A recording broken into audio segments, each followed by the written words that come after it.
अच्छा क्लियर है। चलिए क्वेश्चन नंबर देखिए, पहले नंबर का देखिए आपको जवाब देना है और आपसे पूछा गया जिसका दमन न किया जा सके के लिए एक शब्द इनमें से कौन सा है। बताइए, जिसका दमन न किया जा सके उसके लिए एक शब्द इनमें से कौन सा है, आपको बताना है राइट आंसर क्या होगा। और यहाँ पर देखिए जवाब आ चुका है ना। बिल्कुल देखिए, वीडियो को लाइक शेयर कर दीजिए। और जवाब आ चुका है, कह रहे हैं अदम में होगा, बिल्कुल सही है, ऑप्शन नंबर बी होगा। हाँ बिल्कुल सही जवाब है। अगला प्रश्न बताइए। और यहाँ पर कुछ पॉइंट है आप दे सकते हैं, जिसके बारे में कोई निश्चित नहीं होता उसे अनिश्चित कहते हैं। विधायिका के द्वारा स्वीकृत नियम अधिनियम होता है जिसका आदर न किया गया हो अनादरत होता है, जिसका मन कहीं अन्यंत्र लगा हो अन्यमनस्क होता है। आदेश जो निश्चित अवधि तक लागू हो उसे अध्यादेश कहते हैं, जिस पर किसी ने अधिकार कर लिया हो अधिकृत कहते हैं। वह सूचना जो सरकार की ओर से जारी होती है उसे अधिसूचना कहते हैं। अगला प्रश्न बताइए, इनमें से कौन सा शब्द आपका पुल्लिंग है।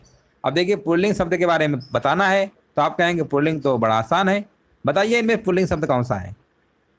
202 नंबर कह रहे हैं बी नंबर, बहुत बढ़िया, बिल्कुल सही जवाब है। मंडल शब्द कैसा पुल्लिंग है। अगला प्रश्न बताइए, सही वर्तनी वाले शब्द का चयन करिए। देखिए वर्तनी चैप्टर से प्रश्न लिया गया है और आपसे पूछा गया सही वर्तनी वाला बताइए। और सही वर्तनी वाला बहुत ही आसान प्रश्न है ये। प्राकृतिक कैसे लिखते हैं, प्राकृतिक कैसे लिखते हैं, ऑप्शन नंबर बी बिल्कुल सही है। अगला प्रश्न बताइए। यहां पर देखिए आपको बताना है जूतम पैजार मुहावरे का क्या मतलब होता है। जूतम पैजार इस मुहावरे का क्या मतलब होता है, आपको कमेंट करना है। क्वेश्चन नंबर 204 नंबर का।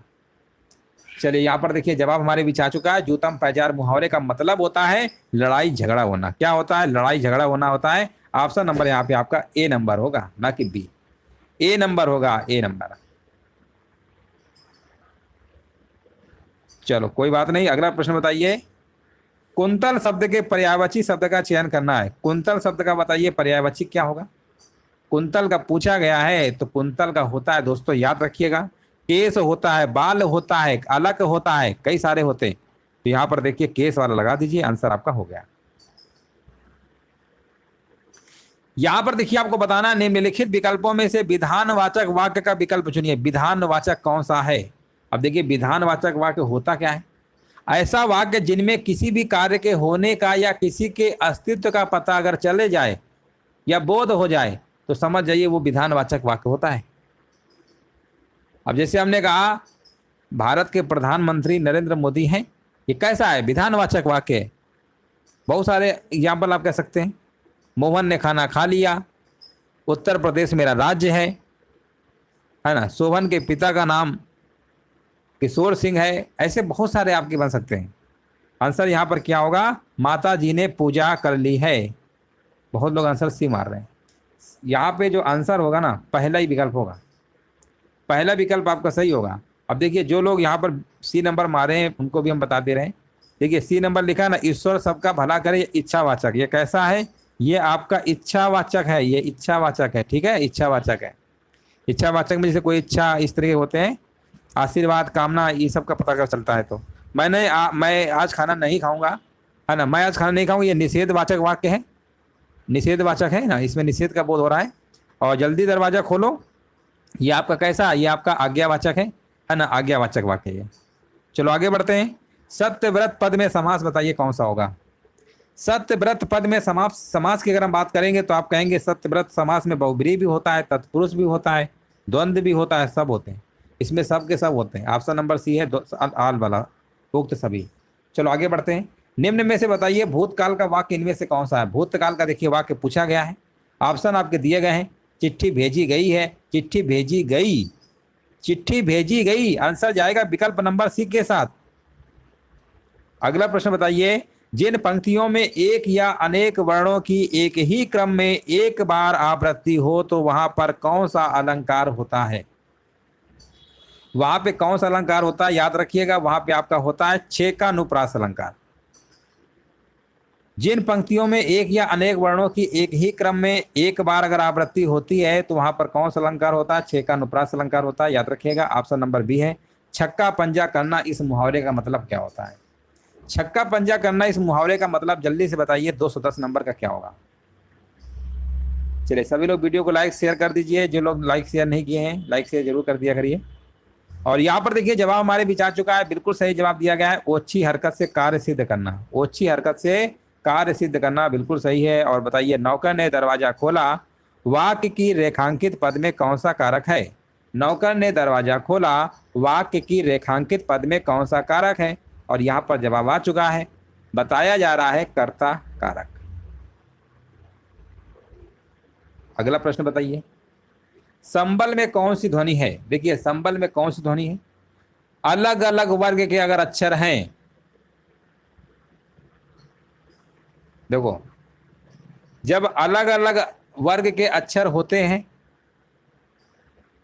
है ना, अलग अलग वर्ग के अक्षर अगर आपस में जुड़ते हैं तो वो क्या होता है? वो आपका संयुक्त ध्वनि होता है। अब आप कहेंगे संपृक्त ध्वनि। संपृक्त ध्वनि होती क्या है, समझ लीजिए। जब किसी एक ही वर्ग के दो अक्षर साथ आए, है ना, दो अक्षर साथ में आए, याद रखिएगा, वहां पे हमेशा क्या होता है? संपृक्त ध्वनि। देखिए, ये आपका देख रहे हैं ना, संबल, ये पा वर्ग में ही तो माँ भी आता है और बा भी आता है ना, दोनों आते कि नहीं आते? तो यहाँ पर आपका क्या हो जाएगा? यहाँ पर आपका पा वर्ग के दोनों हैं, इसलिए आपका यहाँ पर संपृक्त होगा। अगर अलग अलग मान लो होते हैं, अलग अलग वर्ग के, जैसे हमने कहा, मान लो एग्जाम हमने लिख दिया यहाँ पर मिलान, है ना, मिलान लिख दिया, तो यहाँ पर माँ और ला दोनों वर्ग है, तो ये आपका संयुक्त हो जाएगा। ये आपका क्या हो जाएगा? संयुक्त हो जाएगा। ठीक है। युग्मक में क्या होता है? युग्मक ध्वनि में क्या होता है? जैसे इसी को हम द्वैत ध्वनि बोलते हैं। इसमें क्या होता है? जब एक ही अक्षर दो बार आए, है ना, एक अक्षर आधा होना चाहिए, दूसरा पूरा। जैसे हमने कहा दिल्ली लिखा है, ये हमने लिखा दिल्ली, देखो आधा अक्षर आया फिर पूरा आया तो होगा, ठीक है ना, इस तरीके का होना चाहिए, मतलब वही आधा, ये आपका युग्मक हो गया। तो दोनों में मतलब सब में अंतर समझ लीजिएगा। चलो आगे बढ़ते हैं। और यहाँ पर बताइए, समानाधिकरण शब्दों के मध्य में किस विराम चिन्ह का प्रयोग होता है? और यहाँ पर देखिए जवाब आ चुका है, बिल्कुल सही जवाब दिया गया, कह रहे हैं अल्प विराम। बिल्कुल सही बात है, ऑप्शन नंबर बी होगा। हाँ बिल्कुल सही है, दिल्ली बिल्ली बच्चा कच्चा, बिल्कुल बात सही है। अगला प्रश्न बताइए, इनमें से तत्सम शब्द कौन सा है? तत्सम शब्द कौन सा है? आप कहेंगे तत्सम पूछा गया तो बड़ा आसान है, तत्सम आप तो कहेंगे तो मनुष्य हो गया, है ना, बहुत बढ़िया, बिल्कुल सही जवाब दिया गया है। नमस्ते नमस्ते भाई, सभी को नमस्ते, सभी को जय हिंद। अगला प्रश्न बताइए, इनमें से किस वाक्य में अकर्मक क्रिया है? अकर्मक सकर्मक तो बहुत बढ़ा चुके आपको, है ना। अकर्मक नाम से ही पता चलता है जिसमें कर्म न हो। जहाँ पे कर्म न हो यानी कर्ता क्रिया होता है वह अकर्मक होता है। सकर्मक में कर्ता क्रिया कर्म सब होते हैं। और श्याम हंसता है, आंसर यही होगा, ऑप्शन नंबर बी बिल्कुल सही जवाब है। और अगला प्रश्न बताइए, निम्नलिखित में से शुद्ध शब्द कौन सा है? अब शुद्ध देखिए पूछा गया है, वर्तनी से पूछा गया है, शुद्ध बताइए, तो आप कहेंगे प्रणाम होता है, प्रणाम में थोड़ा होता है। पूज्य भी गलत लिखा हुआ है, पूर्व भी गलत लिखा हुआ है, ऊपर के जब तीन गलत है तो कन्फर्म हो गया, चौथा वाला सही होगा। ये वाला प्रश्न हमने बहुत बार करवाया है। अन्वेषण के लिए सही संधि विच्छेद यहाँ पर क्या होगा? चलिए कमेंट करिए, अन्वेषण के लिए सही संधि विच्छेद यहाँ पर क्या होगा? और जवाब देखिए हमारे बीच आ चुका है। हाँ यहाँ पर देखिए जवाब भी आ चुका है, क्योंकि बिल्कुल सही जवाब दिया गया है। और यहाँ पर बताया जा रहा है, ऑप्शन नंबर देख ले रहे हैं किसका क्या क्या आ रहा है। कुछ लोग डी मार रहे हैं, ए नंबर होगा, अनु प्लस ऐसण होगा। अगला प्रश्न बताइए, दिया गया वाक्यांश के लिए एक शब्द चुनिए। जो भूमि उपजाऊ होती है उसे हम क्या बोलते हैं? उसे हम बोलते हैं उर्वरक, है ना। जो उपजाऊ नहीं होती बंजर होती है, पहला विकल्प है। रस के अवयवों की संख्या बताइए कितनी है ना, ये भी प्रश्न हमने बहुत बार कराया है। रस के अवयवों की संख्या कितनी है? आपके चार ही तो हैं, कितने? चार हैं, ऑप्शन नंबर जाएगा डी के साथ। अगला प्रश्न बताइए, आदि का अर्थ क्या होता है? हम अवयव पूछे, रस की संख्या नहीं पूछे थे, है ना। रस की संख्या पूछे होते तब न होता। चलिए आगे बढ़ते हैं, आदि का अर्थ बताइए। हाँ यहाँ पर देखिए आपको बताना है राइट आंसर क्या होगा। चलिए यहाँ पर देखिए कमेंट करते रहिए।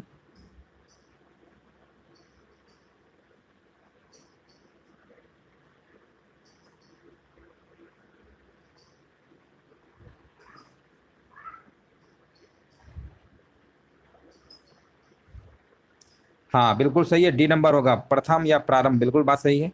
पुल्लिंग शब्द का पर्यायवाची क्या होगा? यहाँ पर देखिए आपको बताना है पुल्लिंग शब्द का पर्यायवाची क्या होगा।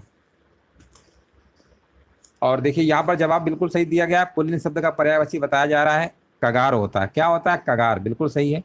अगला बताइए, इनमें से कौन सी बोली हिंदी भाषा के अंतर्गत नहीं आती है? हिंदी भाषा के अंतर्गत कौन सी बोली नहीं आती है? तो आप कहेंगे यहाँ पर तेलुगु नहीं आती है, बाकी सब आती है, ऑप्शन नंबर पहला है।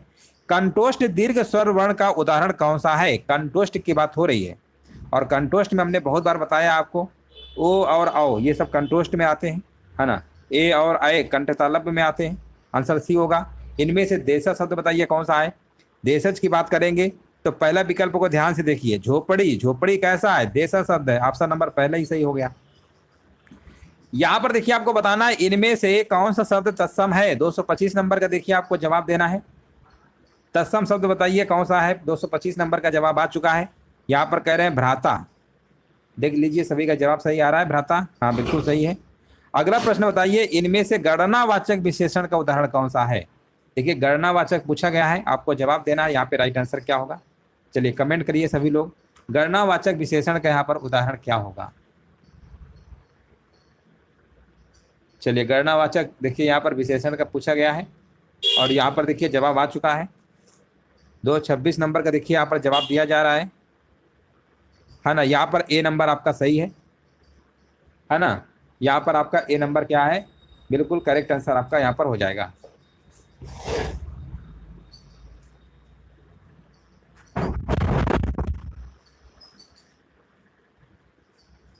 चलिए इसमें से गणनावाचक विशेषण उदाहरण कौन सा है, तो यहाँ पर आपका पहला हो जाएगा। अगला प्रश्न बताइए पहला ज्ञानपीठ पुरस्कार किस लेखक को प्रदान किया गया था। चलिए यहाँ पर देखिए जवाब देना है, पहला ज्ञानपीठ पुरस्कार किस लेखक को प्रदान किया गया था, और यहाँ पर देखिए 227 नंबर का आंसर आ गया है, जी शंकर कुरूप।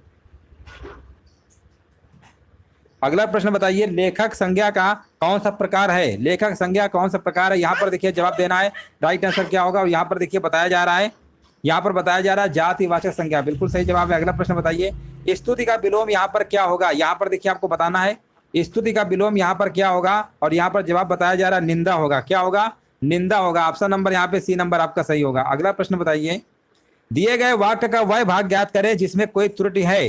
समाज में रहकर शक्तिशाली लोगों से बैर करना ठीक नहीं होता, बैर जाना थोड़ा होता है। बस देखो कितना आसान प्रश्न था, पढ़ते ही आपको नजर आ गया है ना। ऐसे प्रश्न आएंगे तो आप मिली सेकेंड में लगा लेंगे। अगला प्रश्न बताइए इनमें से आपको बताना है समोच्चरित भिन्नार्थक शब्द युग्म कौन सा नहीं है। समोच्चरित भिन्नार्थक शब्द युग्म पूछा गया है। अब आप कहेंगे मित्र और वित्र, वित्र क्या है, या तो निरर्थक शब्द है, यही वाला है, बाकी सब है, बाकी सब आपके भिन्नार्थक शब्द युग्म है। नहीं वाला पूछा गया तो ऑप्शन नंबर डी होगा।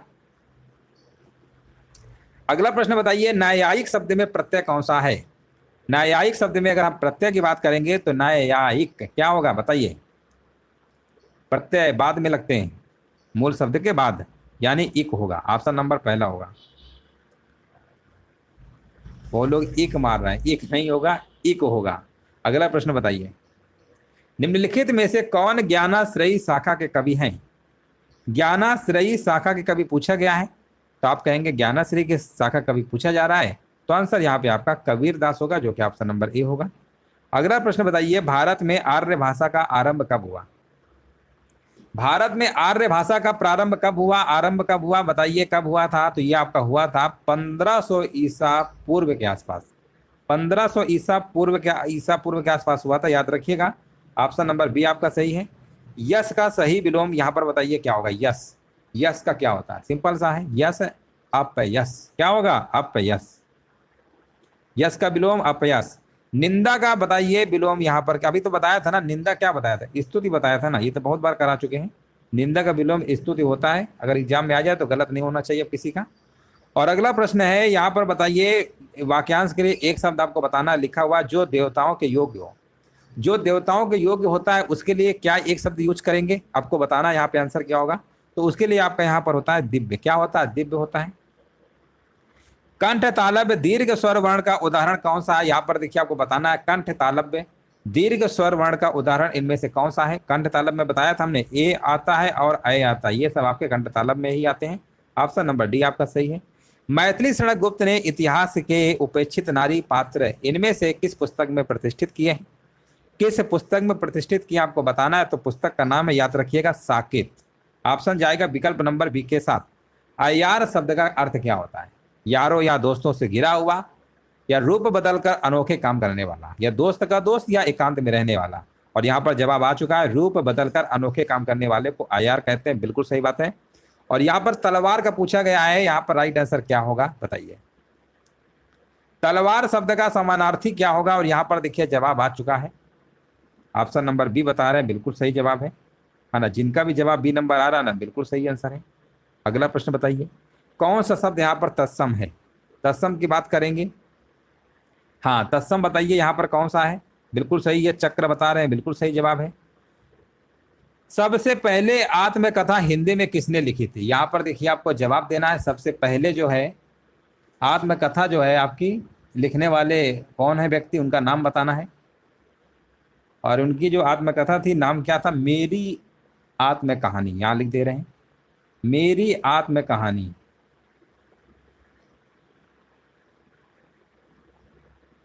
थोड़ा पेन नहीं चल रहा, मेरी आत्म कहानी। और ये है श्याम सुंदर दास, श्याम सुंदर दास।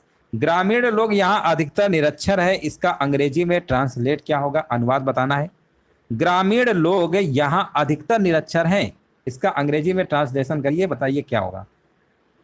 ट्रांसलेशन के भी प्रश्न आपके आएंगे एग्जाम में, है ना। और यहाँ पर जवाब आ चुका है, the villagers are mostly are illiterate.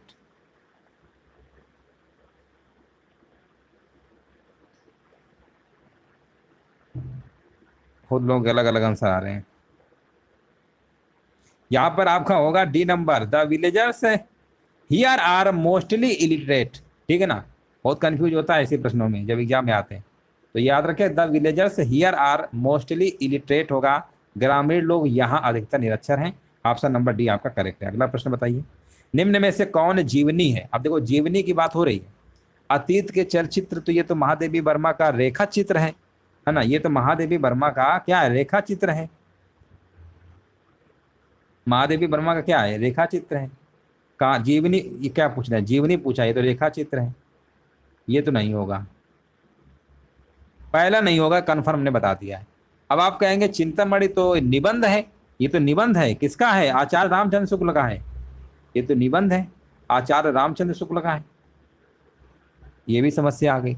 अब आप कहेंगे नीड़ का निर्माण, फिर तो ये तो आपकी आत्मकथा है, हरिवंश राय बच्चन की है। अब समस्या है, तीनों तो हमारे बाहर हो गए, यानी कन्फर्म हो गया आवारा मसीहा। आवारा मसीहा यहाँ पर क्या होगा? बिल्कुल राइट आंसर आपका यहाँ पर हो जाएगा। अब आवारा मसीहा के बारे में नहीं भी जानते हैं तो कोई बात नहीं, आंसर तो आपका सही हो जाएगा, फिर भी हम बता दे रहे हैं। मान लो पूछ लेगा कि किसके द्वारा रचित है ये, तो देखिए आवारा मसीहा जो है विष्णु प्रभाकर, नाम याद रखिएगा, विष्णु प्रभाकर द्वारा रचित ये के एक बांग्ला आपके लेखक है ना, शरद चंद्र चट्टोपाध्याय, उन्हीं की जीवनी है, शरद चंद्र चट्टोपाध्याय की जीवनी है, याद रखिएगा, विष्णु प्रभाकर द्वारा रचित है। जीवनी क्या होता है? जब कोई व्यक्ति किसी की कोई चीज लिखता है, कहानी। आत्मकथा जो व्यक्ति खुद ही लिखता है अपनी कहानी, उसे हम ऑटोबायोग्राफी यानी आत्मकथा कहते हैं। आत्मकथा जीवनी में थोड़ा ही अंतर होता है, जीवनी किसी दूसरे व्यक्ति द्वारा लिखी जाती है और आत्मकथा खुद से लिखी जाती है, स्वयं से। इनमें से कौन सा शब्द आपका तत्सम नहीं है? यहाँ पर आपसे तत्सम बताना है, तो दीपक तिलक तैल होता है, ऑप्शन नंबर यहाँ पे जो लिखा है ना, दीठ ही होता है, ये आपका तत्सम नहीं है। और अगला प्रश्न है, माटी की मूर्तें किस लेखक की रचना है?